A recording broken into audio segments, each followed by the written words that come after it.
All right, these are the answers to the function word problems. It says that you're going to attend a football camp, costs you $50 to start with, and then $15 every day. And we can go for 10 days. So we wanted to create a table here of days and costs. So we'll start with 0 days. You know, what does it cost initially? And then for each day we go, what would it be? So initially it says it cost us $50. And then each day we go, we're adding another $15 of cost. So if I add 15 to this, it's going to be 65. Add 15 to that, I'm going to get 80. Add 15, add 15, add 15, and we keep going, right?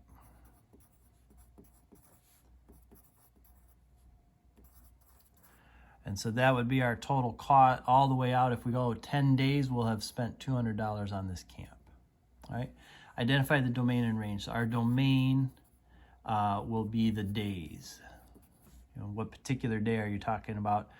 That's within our control. The range then would be the cost. How much it costs depends on which day, how many days we go. Okay. How much will 5 days of the camp cost? Well, we made this table. There's 5 right there. It would cost $125. Can we write this then as a function of days in the camp? So we would say that the cost, I'm going to write it in this notation, the cost as a function of days. So we're used to writing like f of x, and you could do that here, but I'm just going to kind of do it in this way. Our cost based on the number of days is $50 to start with, plus $15 per day. That's the easiest way to write that function. That's exactly what we were told it was, right? And then if we want to graph this, we're going to put the cost here, and we're going to put our days here, right? And we'll start with 0, and we'll go 1, 2, 3, like that. And I need to get up to at least $200 here. So let's see, 1, 2, 3, 4, 5, 6, 7, 8, 9, 10, 11, 12, 13. We got 15 lines here. Let's say we go by 20s then. So this will be 20, 40, 60, 80, something like that, all right? And that'll get us all the way up there. I'm going to just finish that up real quick. All right, so for 0 days, we said we'd have $50, so right about there. Okay. For 1 day, it was 65, so just a little bit above. And then we can, for 2 days, 80. And then you can kind of see like 140 based on our table was day 6. That's right here. So if I kind of let it guide me that way, I can get out, and then we're stopping on day 10, 5, 6, 7, 8, 9, 10, right there at 200. So we're not going beyond that because we can only go for 10 days. So this would actually be the graph of that for us. Right? Now we got Paula, the plumber. She paid $40 to come to your house plus $27.50 per hour. So can we write a function? Yeah, so the cost for hiring her based on the number of hours you have her is $40 to start with plus $27.50 per hour. Okay, that'd be our thing. How much would it cost if she worked for 3.6 hours at your house? So what you want to do here is go, the cost for 3.6 hours would be 40 plus $27.50 times 3.6. Okay, I don't have a calculator on me, so you do this on a calculator, and whatever you get, that would be your answer here. Okay. How many hours can Paula work at your house if you can't spend more than 163? So this is your cost, right? We're going to write this down, 163.75. We're going to set that equal to this right here.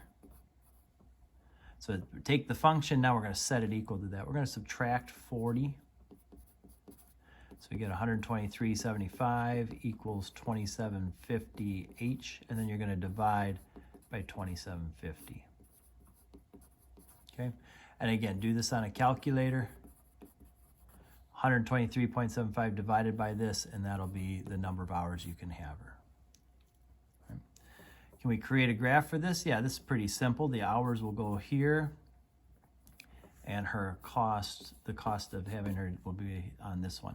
So let's say we went by 20s again, 20, 40, 60, 80, and then these were 1, 2, 3, 4. Well, okay, so it cost us $40 to start with, so I put a dot at 40. And then it's $27.50. So $27.50 would be roughly right a little bit above 20, like right about that, right? Another one right about there. And then I can have this going. Now in this one, there is no limit. It doesn't tell us that we can only have her for so long. So I will put an arrow on that to indicate that that would keep going for as long as we needed it to. All right, last one here says ice skating costs $6 and then $5 for every 30 minutes that we spend. And we have to pay in 30-minute increment. We can't pay like for part of it, and we have to be done in 2 hours. So I'm gonna go every half hour. So 0, then half hour, 1 hour, 1.5 hours, 2 hours, and that's our limit.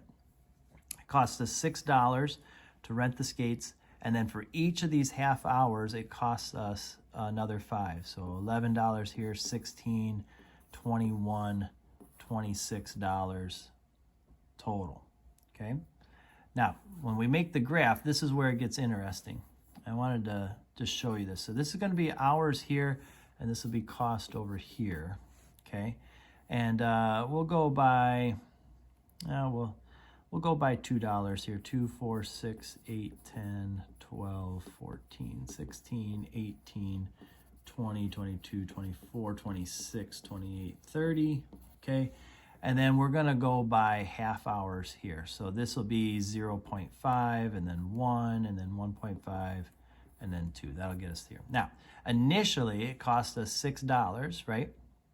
But then if I wanna go for the first half hour, I have to pay for that half hour. So it's gonna cost me $11 for any amount of time between 0 and a half. So in other words, it's gonna cost me $11 right here, $11 for this entire time all the way to here, okay? And then as soon as I go past it, I have to pay for another half hour. Whether I use the whole half hour or not, the way this is written says that I have to pay for that whole half hour. So now I'm up here, and I have to pay $16 for this half hour, okay? And then if I go past that, I gotta pay for another $5. I'm up here at 21 now for this half hour. And then if I do the last half hour, if I just stay and skate the whole time, it's gonna cost me it'll cost me $26. And then I have to stop right there. I can't keep going. This is what's called a step function, where we don't have a line that connects you because you have to stay at a certain level until you jump to the next step, All right? And that's how that graph actually looks.